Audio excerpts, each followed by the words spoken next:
Hi everybody, Laura here.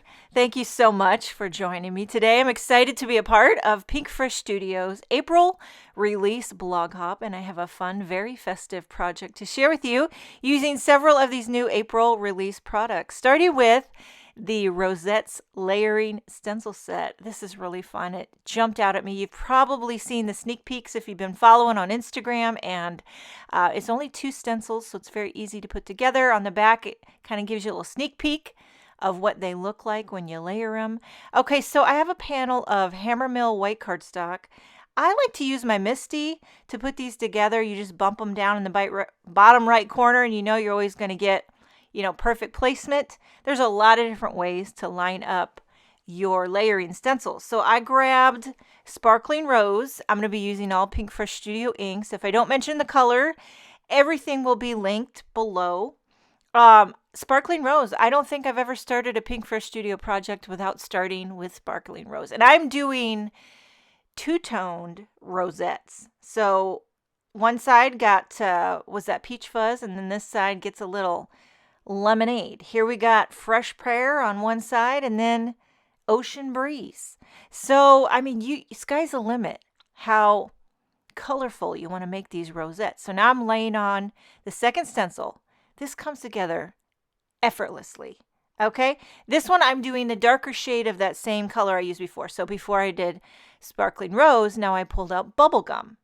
And then I did Coral Reef? And then this time I'm doing Passion Fruit.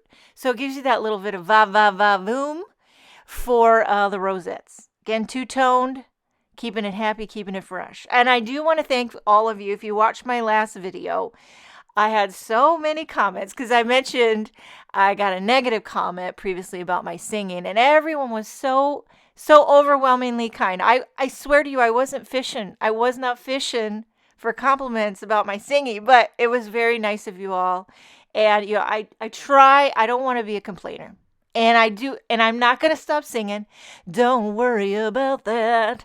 It just kind of, how it just kind of, well, whatever. Okay, I'm going to move on from that, but don't worry. I will keep singing, and I appreciate all your kind words. They really do mean a lot to me, and I just love you from the bottom of my heart. Okay, now these are the little, I don't know, rosette centers. Again, I'm making them two-tone to go with the, coordinate with the rosettes.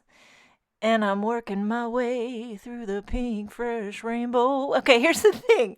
Now, it's just in my mind. Like, I love to sing and be goofy, but I don't want to annoy anyone. So that's the thing. I'm trying to, still be myself, but I don't want to be annoying. Okay, here, now, there's coordinating dies for these rosettes. They not only cut them out, but they kind of emboss a little detail.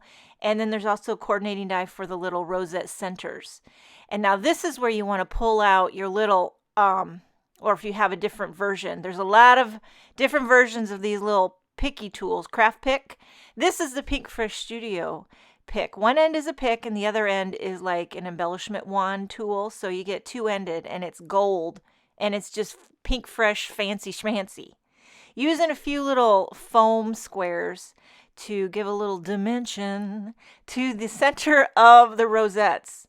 And these colors, I don't know about you, but they're lighting my fire. I don't know. I could do a whole, just 100 in a row of two-tone rosettes. Now here's another new product, which I think is utterly fantastic. It's called the Basic Banners Celebrate Stamp Set.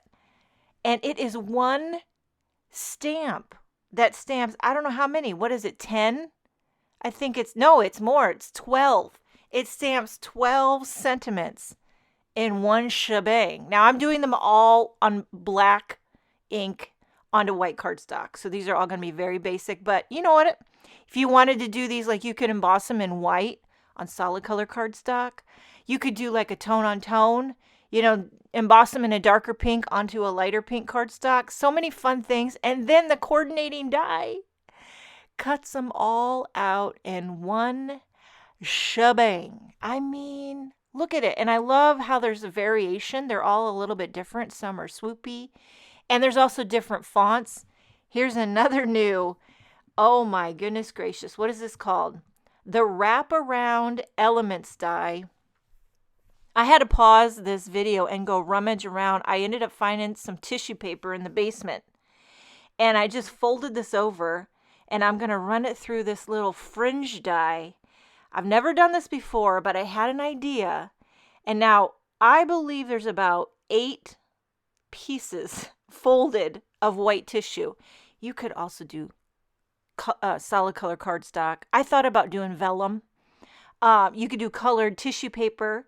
But okay, so I'm carefully peeling these apart. I'm not sure if it was wise to die cut them all once, or maybe it was wise. Either way, this gives you a vibe. And I'm using this little score tape to adhere each row of fringe down onto a panel of white cardstock. So I'm making like a backdrop, like you would have at a party.